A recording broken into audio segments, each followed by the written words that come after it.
10. ヤコブの活躍。当時の教会は様々な誤解と不信が渦巻いていた。商人は教会の教理が難しく、金持ちから財産を巻き上げる企みだと誤解していた。また、祭司や長老は自分たちの権威の座が揺らいでしまうのではないかと心配した。あの連中は一体どうなるんだろうか。とお互いに囁いた。あいつらが我々に代わって祭司になり、例の犯罪に、イエスのことの馬鹿げた話をして民衆を騙すつもりなのだ。あいつらの秘密の力は古代エジプトのものを盗んできたに違いない。それもエジプトの墓から癒しの秘密を盗んできたのだ。エジプトの墓にはモーセの時代に君臨していたファラオ、王の亡骸が安置されており、頭の下に巻物があり、そこに秘密が記されているそうだ。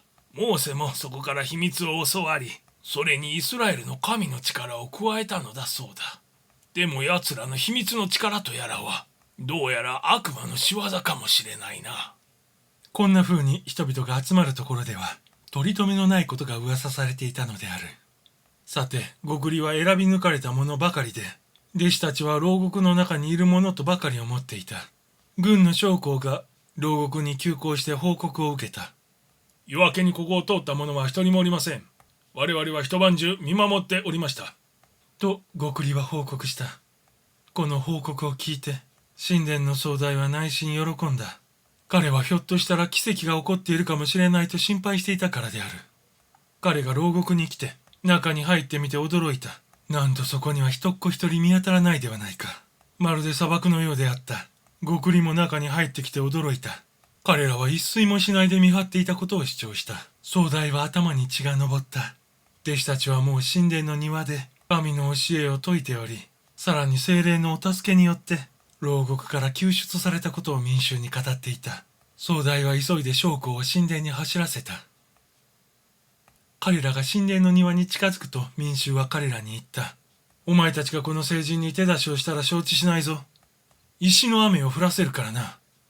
一瞬騒然となった。そこでペテロ、ヤコブ、ヨハネの3人が両手を上げて静かにするように民衆を促した。静かになったところでペテロは総大に頭を下げて頼んだ。せっかくのチャンスですから、長老たちに教会の教えについて語ることを許してください。そうすればあなた方の手を煩わせないで自首するつもりです。と、総大もそれがよかろうと言ったので、彼らは急いで集会所に行き、イスラエルの長老も同席した一同が中に入ると、戸が閉められ、権力者たちの態度が急変した。出方によっては告訴して、直ちに裁判にかけてやると脅された。そこでヤコブが叫んだ。そんなことをしてごらんなさい。民衆が黙っちゃいませんよ。集金所の外では民衆が歓声を上げていた。権力者を憎む怨嗟の声であった。彼らは将校を押しのけて戸を破らんばかりの勢いであった。大祭司が立ち上がる前に、弁護士が激しい口調で弟子たちを非難し始めた。お前たちは国家を転覆させる陰謀を密かに企てていた。それにはお前たちの仲間で、陰謀に反対したアナニアという良き商人がいる。彼から全財産を巻き上げようとし、貿易商からは物品をことごとく巻き上げ、商人からは蔵の中のものを出させようとした。しかも共有財産の一部を、小じや泥棒に施して暴動を起こさせようとしていた。これはまさに国家の転覆を狙った陰謀である。ヤコブは彼のずるい話法をよく承知していたので、彼は弁護士にアナニアが財産提供に関する文書を彼に見せたのかと質問した。彼はただ口頭でそれを聞いたと答えた。ヤコブは大祭司に向かって言った。アナニアを地獄から呼び戻してください。そうすればこの件に関する証拠が得られるでしょう。弁護士がすかさず言った。お前たちがその男を殺してしまったではないか。ヤコブは叫んだ。嘘が自分を殺したのです。あんたも口を滑らして、彼の後に続かないように気をつけるがよい。この言葉に弁護士は身震いした。この聖人なら本当にそれができるかもしれないと思ったからである。それでもう二度と口を開かず押し黙ってしまった。彼の両手は震え、顔面は蒼白となっていた。ヤコブは落ち着き払って語り始めた。一同はイスラエルで最もずるい弁護士を黙らせてしまったことに驚いた。ヤコブは雄弁に語り出した。まず財産の共有についての考えを説いた。彼はキリストの言葉を引用し、これは国家の法律のようなものではないことを述べた。カイザルのものはカイザルに捧げなさい。しかし神のものは神に捧げなさい。といった言葉である。ヤコブは言った。イスラエルの人たちよ、心に聖霊を迎えず、キリストの教えを受けていない者同士が、どんなに共有しようと努めても失敗するであろう。せっかくの平等分配も虚しくなってしまうであろう。それは欲望が前提になっていて、真理の御霊を持たないからである。それはただ混乱と騒ぎを招くだけである。それに引き換えて、キリストの教会は天の御国というイメージを目指しており、一人一人の心の中に生命の君、イエスの教えをしっかりと持っている。